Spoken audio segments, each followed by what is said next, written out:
ভাতারের বাদশাহী সড়কে নতুনহাট থেকে বর্ধমান ৩৩ কিলোমিটার রাস্তার মধ্যে স্পিড ব্রেকার বা হাম্প রয়েছে ১০০রও বেশি, যার ফলে ব্যাপক সমস্যায় পড়ছেন অ্যাম্বুলেন্স চালক ও সরকারি এসবিএসটিসি বাস। প্রয়োজনের তুলনায় অধিক হাম্প রয়েছে বলে দাবি স্থানীয়দের। ভাতারের গদ্দানবাড়ি এলাকায় হাম্প আছে ১৫টি, নরজায় আছে ৫টি, নতুন গ্রামে আছে ৬টি, আলীনগরে আছে ১৯টি, বামসরে আছে ৫টি, কালুকতকে আছে ৭টি, মুরাতিপুরে আছে ২১টি।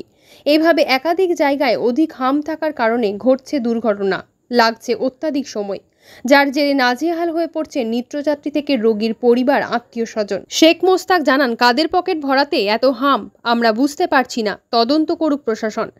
এক সরকারের বাস চালক জানান, মেইন রাস্তায় এত হাম্প আমি লাইফে প্রথম দেখলাম।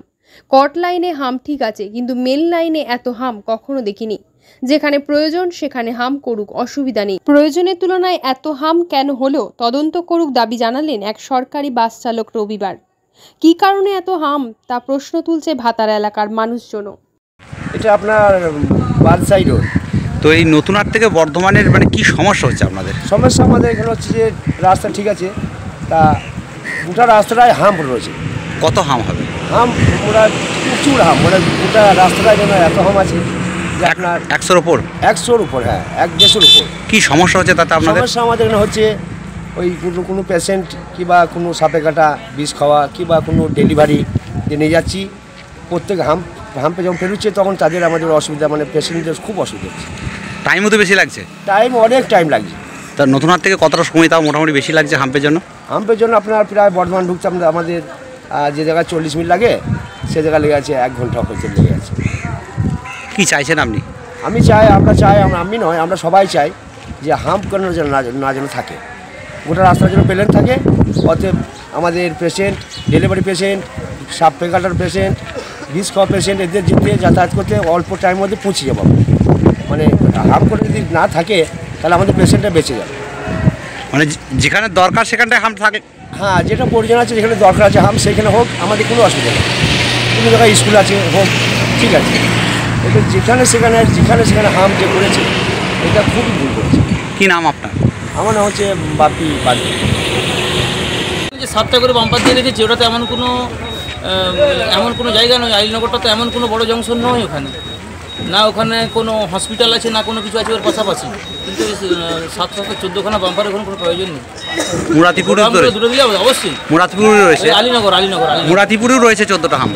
হ্যাঁ, ওখানেও রয়েছে, ওখানে তো প্রয়োজন নেই। 2খানা 4খানা যথেষ্ট। 4 থেকে বাম্পার 172খানা বাম্পার আছে।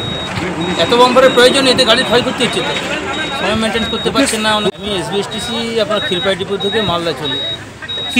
সময় মেনটেন্স তো করাই যাচ্ছে না, অনেক লেট হয়ে যাচ্ছে। তারপরে বাম্পার জন্য গাড়ি অনেক ক্ষতি হচ্ছে। কতগুলো হাম্প রয়েছে বর্ধমান থেকে নতুনহাট? বর্ধমান থেকে নতুনহাট পর্যন্ত, এইখান পর্যন্ত মনে হয় প্রায় 100খানা আছে। 113টা। এটা কি আপনার মনে হচ্ছে যে প্রয়োজনের থেকেও বেশি করা হয়েছে? প্রয়োজন থেকে অনেক বেশি করা হয়েছে। কি চাইছেন? ওই কট লাইন থেকে যেগুলো উঠছে, কট লাইনে ডবল করে বাম্পার দেওয়া উচিত। কারণ বাইকওয়ালা তো স্পিডে ধরুন আসছে, তারা তো আরটিও অফিস দেখেছে কিনা বলতে পারবো না, লাইসেন্স আছে কিনা তাও জানি না। কিন্তু আমরা তো আরটিও অফিস থেকে এসেছি, আমরা সব সিস্টেম মেনেই তো করেছি আমরা লাইসেন্স। আমাদেরকে তো আরটিও অফিসে বলা হয়েছে কতগুলো ট্রাফিক রুল আছে, 52খানা ট্রাফিক রুল আছে, এগুলো তো ফলো করে আমরা চলি। কিন্তু বাইকওয়ালা তা জানে না, বাইরে ডাইনে ঢুকছে, কট লাইন থেকে যখন মেন রাস্তার উপরে উঠে আসছে তখন তাদের গতি কমাতে পারছে না, তারা চলে এসছে। এবার আমরা সবাই রাস্তায় গেলে গাড়ি দিয়ে বাম দিক থেকে ডান দিক থেকে ঢুকে যাচ্ছে। কি চাইছেন আপনারা? টোটোওয়ালাও প্রচুর বিরক্তি করছে, টোটোওয়ালা আমাদেরকে প্রচুর জ্বালাচ্ছে। কি চাইছেন? ওরা তো কোনো ডিসিপ্লিন জানে না। কি চাইছেন না? বাম্পার কমে দেওয়া উচিত এবং বাইকদের আর এইসবের জন্য কট লাইনে বাম্পার বেশি হয়। কারণ মেন রাস্তাটা অ্যাম্বুলেন্স, ফায়ার ব্রিগেড এইসব গাড়ি যাওয়ার জন্য এটা মেন রাস্তা ব্যবহার করা হয়েছে লং রুটের জন্য। তাহলে আপনার কি মনে হচ্ছে মেন রাস্তাতেই হাম্প বেশি হয়ে গেছে?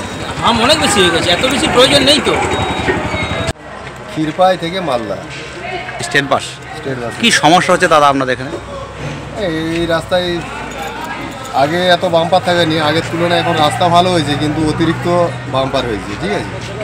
তার জন্যে গাড়ি এমনিতে স্লোভাবেই চালাতে হয়। আমাদের পিক আপের জন্য সেন্সার ব্যবহার করতে হয়, সেন্সারেরই করে আছে, লিমিটেড স্পিড হয়।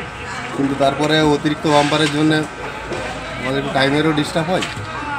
আর গাড়ি একটু বেখেয়ালে যদি একটা বাম্পারে যদি পেরিয়ে যাওয়া যায় তো জার্নি প্রচুর অসুবিধা হয়। আর এত বাম্পারকে ধরে দুর্ঘটনাও তো ঘটছে। আমি কিছুদিন আগে আলীনগরেও দুর্ঘটনা ঘটেছিল স্টেট বাস চলে গেছিলো সাইডে। আর যাত্রীদের তো এত সমস্যা। যাত্রীদেরও যারা পিছনে বসে তারা একটু লাভঝাপ তো খায়। কী করলে ভালো হয় বা সুবিধা হয়, কী মনে হচ্ছে আপনার? না, যেখানে বিশেষ প্রয়োজন সেই জায়গাগুলো না বাম্পার থাকুক। আমরাও এতে চাই যে, রাস্তায় যাতায়াতের যাতে সবাইয়ের সুবিধা হয়। বাম্পার তুলে দেওয়ার পক্ষে আমি নই, কিন্তু এটা অতিরিক্ত বাম্পার দিয়ে পরিজনের বেশি আছে, পরিজনের বেশি হাম হয়ে গেছে। যতটা প্রয়োজন তার থেকে মনে হয় অতিরিক্ত দেওয়া আছে। কী নাম আপনার? আমার নাম অমরজিৎ গুড়ে, ফিরবাই ডিপোটার।